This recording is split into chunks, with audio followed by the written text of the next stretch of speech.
Study 15. An email is not enough. What if Esther just sent an email? Forget the royal robes, forget the subtle strut, forget the elaborate dinners. This job needed to be done fast, so she just sent a quick missive to try to save the day. Honey, that Haman creep is plotting to kill all my brothers and sisters. Don't listen to him. Love, E. Do you think the outcome would have been the same? What if Nehemiah just sent an email? Instead of waiting months for God's timing, he simply pointed and clicked. Dear King Art, I'd like to request a sabbatical from my cupbearer job so that I can build a wall. Time is of the essence. Please respond by close of business today. Do you think the king would have been as amenable to his request? How about Moses? What if this busy guy just sent a bunch of emails to Pharaoh so he could get back to his family and his sheep? Ramses, this is to inform you that the I Am says you ain't, so let his people go, or else. He could have even decorated the electronic messages with some animation, staffs that turn into snakes perhaps. Would Pharaoh have even opened the junk mail? What if Paul just sent emails? Certainly he was a prolific writer, so maybe it would have been more efficient to simply stay in Damascus and spend his days mass mailing the Gentile world. His words would have reached a lot more of them. But would he really have reached any? And what if Jesus just sent an email? Dear children of Israel, please visit my website, powerfulparables.com. Life-changing stuff there. Surely that would have been a lot faster than roaming the countryside teaching them in small groups. Do you think he would have captured their hearts? We live in a world of instant electronic communications.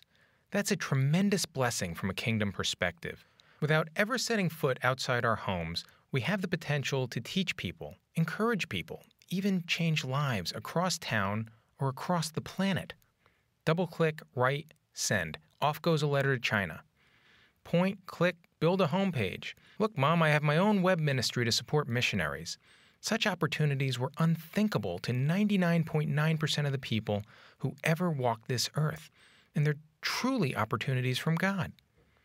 Technology offers expedient tools, highly efficient tools, but the trade-off is that they're also highly impersonal tools. For those of us in the habit of hurry, email and similar technologies allow us to manage and maintain relationships at arm's length, whether with relatives, friends, coworkers, or others. Sometimes that erodes rather than erects relationships. Have you experienced this? If you use email, my guess is that you know exactly what I'm talking about. Who among us hasn't been on the receiving end of a terse email when a phone call or personal visit would have been more appropriate? Recently, I got one that said something like, M, sorry about my comment in the meeting. My bad. Won't happen again. C. A note like that is one step forward, two steps back. Don't be too busy to be personal. Consider how you use the technologies of our day and whether you're overusing them for the sake of fast. If so, make a commitment to pick up the phone more often and to visit in person more often. Important relationships take time and are worth the additional effort. That was God's approach. Think about it. What if God, because he was in a hurry to save us, just sent an email instead of sending us his son? Do you think you'd be listening to this book today? Think about it. This study encourages the following. Consider how you use the technologies of our day and whether you're overusing them for the sake of fast. This is an issue that's only going to get worse over time as technology advances make it even easier to relate to people at arm's length. In what situations do you send an email when you should communicate more personally? For group discussion. Email, instant messaging, and other electronic media can be wonderful tools when used with discretion. But as indicated in this study, they can also adversely affect our relationships.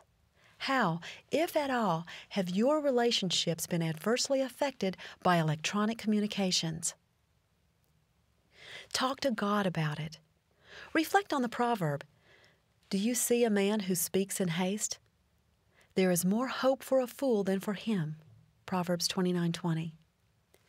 As we sometimes find out the hard way, electronic communications make us even more susceptible to speaking in haste.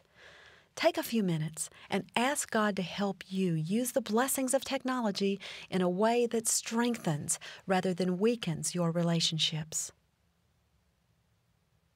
Your Freedom from Busyness Plan, Part 15.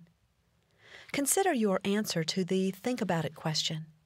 What's your plan to ensure that you won't use email in situations when you should be speaking personally with someone?